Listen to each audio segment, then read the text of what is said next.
আসসালামু আলাইকুম সুপ্রিয় শিক্ষার্থী, আমাদের আজকের টপিক হচ্ছে দাখিল অষ্টম শ্রেণীর ইংরেজি unit 3 health and hygiene, lesson 3 hygiene. Hygiene অর্থ হচ্ছে স্বাস্থ্যবিধি। The word hygiene means the practice of keeping ourselves clean. Hygiene বা স্বাস্থ্যবিধি বলতে আমাদের নিজেদেরকে পরিষ্কার পরিচ্ছন্ন রাখার চর্চাকেই বোঝায়। প্র্যাকটিস অর্থ হচ্ছে চর্চা। It also means to keep our home and workplaces clean. এটি দ্বারা আরও বোঝায় আমাদের বাড়ি এবং কর্মস্থলকে পরিষ্কার রাখা। It is important for our good health. এটি আমাদের সুস্বাস্থ্যের জন্য খুবই গুরুত্বপূর্ণ। Hygiene is thought to be next to godliness.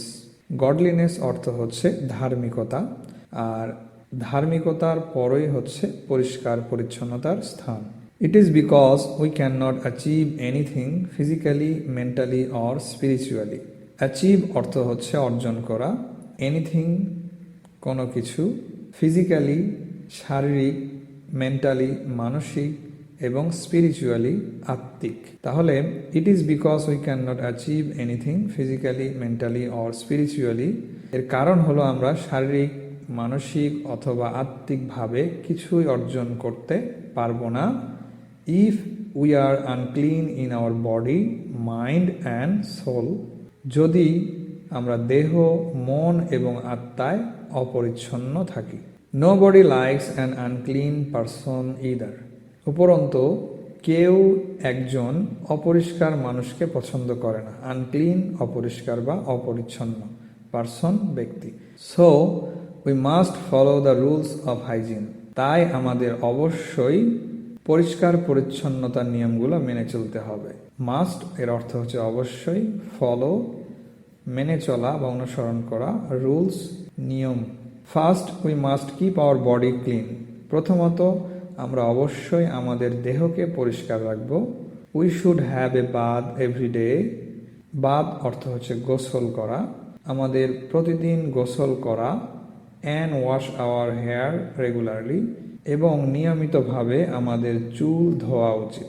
This will keep the body and hair free from dirt and bacteria. Dirt শব্দের অর্থ হচ্ছে ময়লা, ব্যাকটেরিয়া জীবাণু। তাহলে this will keep the body and hair free from dirt and bacteria, এটি শরীর এবং চুলকে ময়লা ও জীবাণুমুক্ত রাখবে।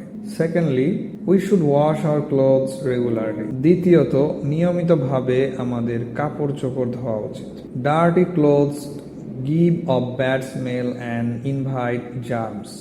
জার্মস অর্থ হচ্ছে জীবাণু, ইনভাইট ডেকে আনা বা আমন্ত্রণ করা, স্মেল গন্ধ, আর ব্যাড স্মেল হচ্ছে দুর্গন্ধ। তাহলে dirty clothes give a bad smell and invite germs, নোংরা কাপড় বিশ্রী গন্ধ ছড়ায় এবং জীবাণু ডেকে আনে। এর পরের লাইন হচ্ছে we should wear socks and shoes when we go out to protect our feet from dust and germs. এই লাইনটিতে ওয়ার শব্দের অর্থ হচ্ছে পরিধান করা, সক্স মোজা অ্যান্ড শুজ জুতা, আর ডাস্ট অর্থ হচ্ছে ময়লা, জার্মস জীবাণু। We should wear socks and shoes when you go out to protect our feet from dust and germs. যখন আমরা বাইরে যাই তখন আমাদের পাগুলোকে ময়লা আর জীবাণু থেকে রক্ষা করার জন্য অবশ্যই আমরা মোজা এবং জুতা পরব। It is also important to wash our hands before meals. এছাড়াও খাবারের পূর্বে আমাদের হাত ধুতে হবে। ওয়াশ শব্দের অর্থ হচ্ছে ধোয়া, মিলস খাবার, and after using the toilet, এবং শৌচাগার ব্যবহারের পরও হাত পরিষ্কার করা উচিত। We should brush our teeth twice a day after breakfast and supper. সকালের নাস্তা আর রাতের খাবারের পরে দৈনিক অন্তত 2 বার আমাদের দাঁত মাজা উচিত। টুয়াইস অর্থ হচ্ছে 2 বার, আর টুয়াইস আ ডে দৈনিক 2 বার। We must also cut our nails regularly. আমাদের অবশ্যই নিয়মিতভাবে নখ কাটতে হবে। নেইলস শব্দের অর্থ হচ্ছে নখ। Our drinking water must be safe. আমাদের খাবার পানি অবশ্যই নিরাপদ হতে হবে। ড্রিঙ্কিং ওয়াটার খাবার পানি, মাস্ট শব্দের অর্থ হচ্ছে অবশ্যই, সেফ নিরাপদ। We can get safe water by boiling and filtering. আমরা ফোটানো এবং পরিশোধনের মাধ্যমে নিরাপদ পানি পেতে পারি।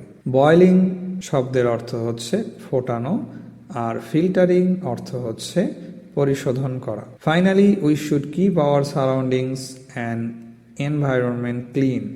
সবশেষে আমাদের উচিত চারপাশ ও পরিবেশ পরিষ্কার রাখা। সারাউন্ডিংস শব্দের অর্থ হচ্ছে চারপাশ। If we do and follow all the above things properly, যদি আমরা উপরের উল্লেখিত সবগুলো পালন করতে পারি অথবা মেনে চলতে পারি, we will be able to lead a healthy and happy life, তাহলে আমরা স্বাস্থ্যকর ও সুখী জীবনযাপন করতে পারবো। অ্যাবভ শব্দের অর্থ হচ্ছে উপরের, প্রপারলি যথাযথভাবে, আর লিড শব্দের অর্থ হচ্ছে জীবনযাপন করা বা জীবন কাটানো। এই হচ্ছে আমাদের লেসন 3। আমরা পরবর্তীতে পরের লেসনগুলোর ভিডিও ক্লাস আপলোড করব।